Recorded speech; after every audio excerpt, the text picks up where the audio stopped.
So this is the Pizz tutorial. Pizz is a one-handed aerial. So the reason I named Pizz is because in orchestral playing, there's an action where a string player will pluck a string, and the action is usually like this with one or more fingers. So when I created Pizz, I realized the action was very similar, and that's the story behind Pizz's name. So to begin Pizz, you'll start with a packet in dealer's grip of about 4 to 5 cards. You can use more cards, but this is just a good guideline to start. As long as you can corner spin the packet, you have a good enough packet. So you're going to start by contacting the top right corner with your thumb and the bottom left corner with your pinky. So you're in corner grip. Your middle finger and ring finger will contact the long edge and pull. So the deck is now, the packet is now face up. Your index finger should be sticking out. You can contact the thumb corner with the flesh of your index finger and peel it off the top of the packet. Then you'll keep pulling back at the same time as your middle finger and your ring finger apply pressure from the back. And as you continue pulling, it should pop off your pinky. So again, like so.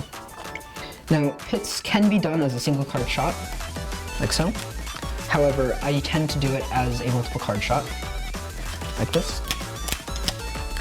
Now you will notice that the last card is a little different. So once you get down to the last card, because there's no other cards for your thumb to hold, once you contact it with your index finger, you can let go with your thumb and then continue applying pressure until it comes off your pinky. So getting into Pizz, you can do it several different ways. The most basic way is you can start by getting a break with your pinky of however many cards you want. And then you'll outdraw it slightly from the back of the deck so you can contact with your thumb.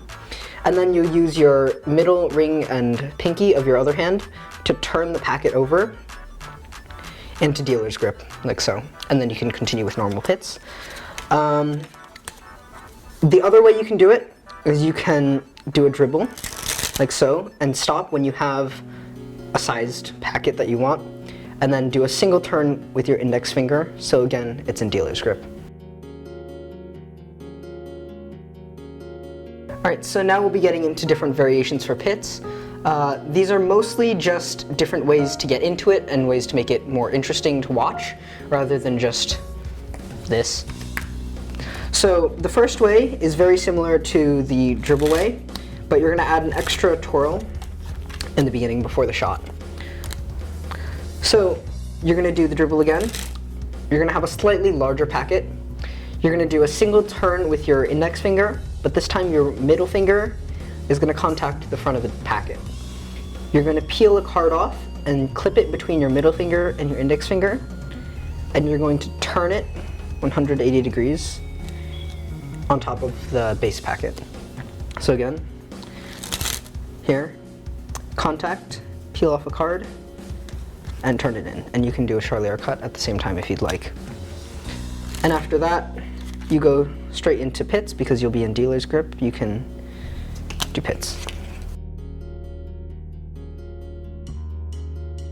So the second variation is after wind chill. This is actually how I came up with Pizz originally. You'll do wind chill, which I won't teach here, but I'll go over it very slowly. And you'll notice you should end in dealer's grip in your right hand. I do it on my ring finger because I'm weird. So you'll switch to your pinky or however, and then as you close, you can do your single turn into Pizz and execute Pizz. If you do end wind chill and your packet ends face up, like this, all you have to do is do a single turn with your index finger to end up in the Pizz position, and then you can do Pizz.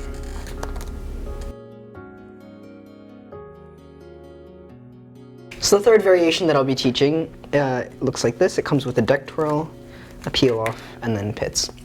So to begin, you'll need to learn the deck twirl, so I'll go over that really quickly. Your index finger is going to contact the center of the back of the deck with your first knuckle. Your middle finger is going to go on the long edge, and your ring finger will go on the short edge with your thumb on the other short edge in this weird grip.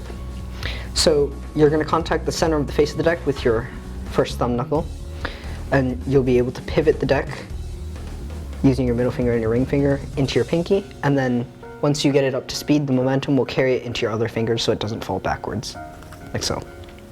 So this can be used as a standard square up by itself also.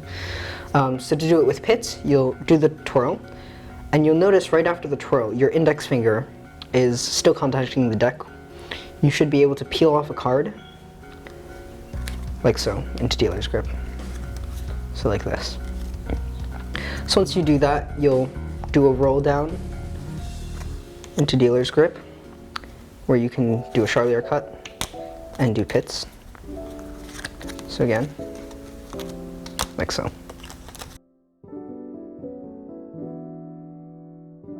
So you've probably been wondering how to close pits, because as you'll notice, usually the pits card usually ends face up. So there are a few different ways to close this. The first way is you can reverse your cut, like so, and then simply peel the card down so it ends face up. The second way, if it lands perpendicularly, is you can pull down on this edge with your middle and ring finger of your left hand and create a triangle shape. Finish your Charlier cut until this is here, and then peel down again. So now we'll get on to the tip section of pits. So one thing you'll notice is once you're doing pits, when you first start out, it'll probably be a pretty weak shot like that. So one way you can get more speed is by contacting closer to your thumb.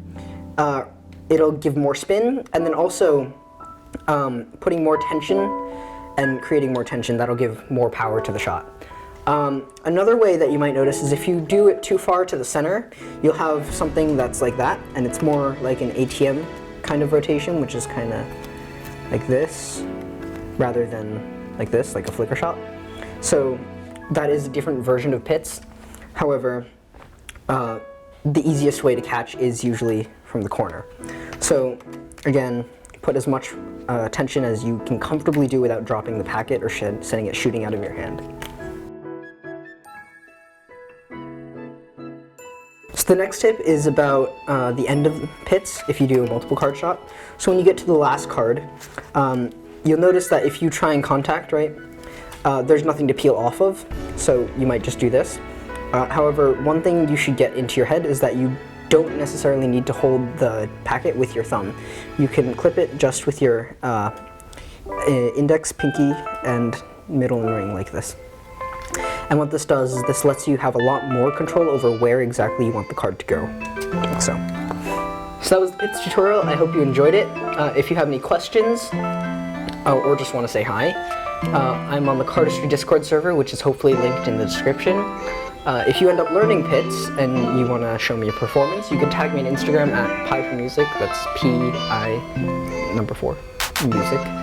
So yeah, I hope you enjoy it and have fun. Ah!